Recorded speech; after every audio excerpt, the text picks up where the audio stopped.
Students, मैं सुधा अस्थाना आज 12th class के स्टूडेंट्स के लिए संस्कृत दिग्दर्शिका का सुभाषित रत्नानी नामक पाठ लेकर उपस्थित हुई हूँ। बच्चों, सुभाषित रत्नानी का अर्थ है सुंदर वचनों रूपी रत्न। तो बच्चों, ये सुभाषित रत्नानी चैप्टर बहुत इम्पोर्टेंट है।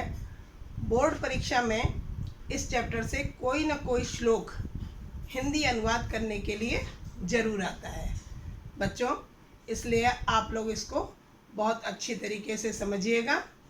चलिए मैं अब लेसन स्टार्ट करती हूँ। बच्चों देखिए, पहला श्लोक है भाषासु मुख्या मधुरा दिव्या गीर्वाण भारती तस्या ही मधुरम काव्यम तस्मादपि सुभाषितम। गीर्वाण भारती का अर्थ है बच्चों देववाणी संस्कृत। देखिए आप, सुभाषितम यानी सुंदर वचन, तस्मादपि, तस्मात् प्लस अपि, उससे भी। अब अर्थ देखिए आप, भाषासु सप्तमी विभक्ति बहुवचन का प्रयोग है। भाषाओं में मुख्य, मधुर और दिव्य कौन है? देववाणी संस्कृत है। देववाणी संस्कृत भाषाओं में मुख्य, मधुर और दिव्य है। निश्चित ही इसका काव्य बहुत मधुर है।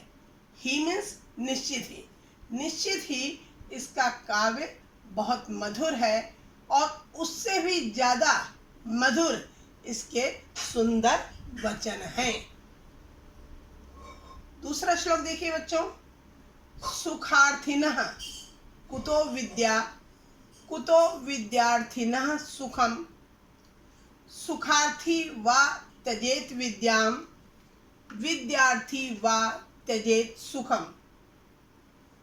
सुखार्थिना का मतलब है बच्चों सुख चाहने वाले। विद्यार्थिना का अर्थ विद्या चाहने वाले। त्यजेत मीन्स त्याग देना चाहिए। अब देखिए अर्थ, सुख चाहने वाले को विद्या कहाँ? क्या कह रहे हैं कि जो सुख की इच्छा रखता है उसे विद्या प्राप्त नहीं होती, और विद्या चाहने वाले को सुख कहाँ? जो विद्या चाहने वाला है उसे सुख की उम्मीद छोड़ देनी चाहिए, यानी उसे आराम छोड़ देना चाहिए। सुखार्थी वा त्यजेत विद्या, विद्यार्थी वा त्यजेत सुखम। सुख चाहने वाले को विद्या त्याग देनी चाहिए और विद्यार्थी को सुख त्याग देना चाहिए। जल बिंदु निपातेन क्रमशः पूर्यते घटः, स हेतुः सर्व विद्यानां धर्मस्य च धनस्य च। क्या कह रहे हैं कि निपातेन मीन्स गिरने से, क्रमशः यानी धीरे धीरे, पूर्यते यानी भर जाता है, हेतु का अर्थ है कारण। अब देखिए बच्चों, क्या कह रहे हैं कि एक एक बूंद गिरने से भी धीरे धीरे क्रमशः घड़ा भर जाता है। घड़े के ऊपर अगर एक बूंद भी जल गिर रहा है तो वो धीरे धीरे घड़ा पूरा भर जाता है। कह रहे हैं यही कारण सभी विद्याओं, धर्म और धन के कारण भी है। यही कारण है कि सभी विद्याएं, धर्म और धन की वृद्धि भी क्रमशः धीरे धीरे ही होती है। चौथा श्लोक बच्चों, काव्य शास्त्र विनोदेन कालो गच्छति धीमताम, व्यसनेन च मूर्खाणाम निद्रया कलहेन वा। धीमताम, धीमताम का अर्थ है बुद्धिमानों का। काव्य शास्त्र विनोदेन का अर्थ है काव्य शास्त्र की चर्चा रूपी मनोरंजन में, व्यसनेन बुरी आदतों में, निद्रया यानी निद्रा में, कलहेन का अर्थ है लड़ाई झगड़े में। अर्थ देखिए, बुद्धिमानों का, लास्ट से शुरू करते हैं, पहली लाइन के लास्ट में धीमताम। धीमताम का अर्थ है बुद्धिमानों का। कालो गच्छति यानी समय बीतता है। बुद्धिमानों का समय काव्य शास्त्र की चर्चा रूपी मनोरंजन में बीतता है, और मूर्खों का समय बुरी आदतों में, सोने में और लड़ाई झगड़े में व्यतीत होता है। आ रहा है समझ बच्चों? अगला श्लोक देखिए, न चौरहार्यम न च राजहार्यम न भातृभाज्यम न च भारकारी व्यय कृते वर्धत एव नित्यम विद्याधनम सर्वधन प्रधानम। इस श्लोक में विद्या रूपी धन के बारे में बताया गया है कि विद्या रूपी धन किस प्रकार का है। न चौरहार्यम, इसे चोर चुरा नहीं सकता। न राजहार्यम, न ही राजा के द्वारा यह छीना जा सकता है। न भातृभाज्यम, न ही भाइयों में इसका बंटवारा किया जा सकता है। किसका? विद्या रूपी धन का। न च भारकारी, न ही इसमें कोई भार है, कहीं ले जाने में ये भार स्वरूप नहीं लगता है। व्यय कृते वर्धत एव नित्यम, व्यय करना यानी खर्च करना। जितना ही इसको व्यय किया जाता है, जितना ही इसका खर्च किया जाता है, उतना ही नित्य में प्रतिदिन, नित्य नित्य ही यह बढ़ता है। वर्धत यानी बढ़ता है। विद्याधनम सर्वधन प्रधानम, विद्या धन सभी धनों में प्रधान है। ऐसा विद्याधन, जैसा विद्याधन ऊपर वर्णन किया गया, न ही यह चोर द्वारा चुराया जाता है, न राजा द्वारा छीना जा सकता है, न भाइयों में इसे बंटवारा किया जा सकता है, न ही भारी है। जितना ही इसे व्यय किया जाता है, खर्च किया जाता है, उतना ही नित्य ही यह बढ़ता है।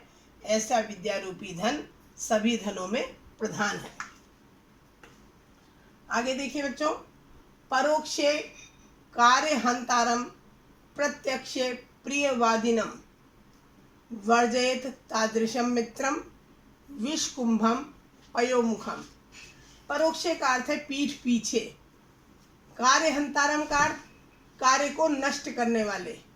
प्रत्यक्ष का अर्थ है सामने, प्रत्यक्ष। प्रियवादिनम यानी मीठा बोलने वाले। वर्जयेत यानी त्याग देना चाहिए।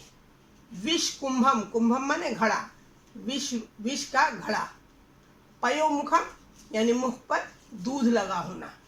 अब अर्थ देखिए कि पीठ पीछे हमारे कार्य को नष्ट करने वाले, और प्रत्यक्ष यानी सामने प्रिय वचन बोलने वाले, ऐसे मित्र को उसी प्रकार त्याग देना चाहिए जिस प्रकार घड़े के ऊपरी हिस्से में दूध लगा हुआ हो, मलाई लगी हो, परंतु अंदर विष भरा हो। तो ऐसे कुंभ को जिस प्रकार त्याग दिया जाता है, ऐसे घड़े को जिस प्रकार त्याग दिया जाता है, उसी प्रकार इस प्रकार के मित्र को तुरंत त्याग देना चाहिए, जो पीछे तो कार्य नष्ट करे और सामने प्रिय वचन बोले।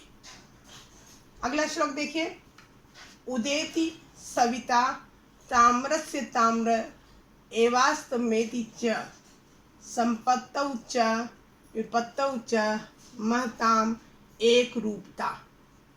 अब देखिए बच्चों, सविता का अर्थ है सूर्य देव। ताम्र का अर्थ है लाल, लाल वर्ण। संपत्तौ और विपत्तौ का अर्थ है सुख और दुख। कह रहे हैं कि जैसे सूर्य उदय होते समय भी लाल वर्ण का होता है और अस्त होने के समय भी लाल वर्ण का होता है, उसी प्रकार जो महान व्यक्ति हैं वह संपत्ति और विपत्ति अर्थात सुख और दुख में एक समान भाव से रहते हैं। अगला देखिए, विद्या विवादाय धनम मदाय शक्ति परेशां परिपीडनाय खलस्य साधोः विपरीत मेतद ज्ञानाय दानाय च रक्षणाय। विवादाय का अर्थ है विवाद के लिए, लड़ाई झगड़े के लिए, मदाय घमंड करने के लिए, और परेशान यानी दूसरों को, परिपीडनाय यानी पीड़ित करने के लिए। खलस्य का अर्थ है दुष्टों की, साधों का अर्थ है सज्जनों की, विपरीत एतत् यानी इससे विपरीत, इससे उल्टा। देखिए अर्थ शुरू करते हैं। खलस्य दुष्टों की विद्या, खलस्य का अर्थ है दुष्टों की विद्या विवाद के लिए, लड़ाई झगड़े के लिए होती है। दुष्टों का धन घमंड के लिए होता है, और दुष्टों की शक्ति दूसरों को पीड़ित करने के लिए होती है। इसके विपरीत साधो का अर्थ है सज्जन, इसके विपरीत सज्जनों की विद्या ज्ञान के लिए होती है, धन दान के लिए होता है, और शक्ति दूसरों की रक्षा के लिए होती है। अगला श्लोक देखेंगे। सहसा विदधीत न क्रियाम अविवेकः परमापदाम पदम वृणुते ही विमृश्य कारणम गुणलुब्धाः स्वयमेव संपदः। सहसा यानी अचानक, विदधीत करना चाहिए, क्रियाम का अर्थ है कार्य, अविवेकः यानी अज्ञान, वृणते माने वर्ण करती है, गुण लुब्धा का अर्थ है गुण की लोभी। देखिए अर्थ कि कभी भी बिना सोचे समझे, बिना विचारे कार्य नहीं करना चाहिए। अविवेक यानी अज्ञान हर प्रकार की विपत्तियों का कारण होती है, अज्ञान हर प्रकार की विपत्तियों का कारण होती है। ही का अर्थ है निश्चय ही, निश्चय ही सोच समझकर कार्य करने वाले व्यक्ति का गुण की लोभी संपत्तियां अर्थात लक्ष्मी स्वयं ही वर्ण करती है। यानी जो लक्ष्मी है वह भी किसका वर्ण करती है? जो सोच समझकर कार्य करता है ऐसे व्यक्ति का वर्ण स्वयं ही लक्ष्मी कर लेती है। और बच्चों लास्ट श्लोक देखेंगे। वज्रादपि कठोराणि मृदूनि कुसुमादपि लोकोत्तराणाम चेतांसी को न विज्ञातुम अर्हति। लोकोत्तराणाम का अर्थ है असाधारण या अलौकिक। असाधारण व्यक्तियों के वज्र के समान कठोर और फूलों के समान कोमल चित्त को या मन को कौन जान सकता है? अर्थात अलौकिक या असाधारण व्यक्तियों के चित्त को समझना अत्यंत मुश्किल है। बच्चों ये इस पाठ का फर्स्ट पार्ट था जो आज हमने पढ़ा। इसको आप अच्छी तरह से समझिएगा और जो समझ में ना आया हो वो मुझसे पूछ लीजिएगा, और इसका सेकंड पार्ट मैं आपको कल पढ़ाऊंगी।